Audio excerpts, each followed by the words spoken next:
আল্লাহ তাআলা ভেঙে যাওয়া জিনিসের ব্যবহার খুব সুন্দর করে করেন।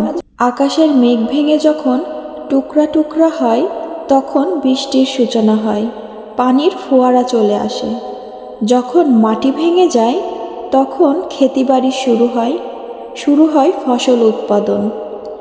যখন বীজ ভেঙে যায় তখন ওই বীজ থেকে চারার জন্ম হয়, নতুন একটি গাছেরও জন্ম হয়। এই জন্য এরপর থেকে আপনার যখন নিজের অন্তরটাকে ভাঙা মনে হবে তখন মনে রাখবেন আল্লাহ তাআলা আপনাকে বড় কোনো কিছুর জন্য তৈরি করছেন।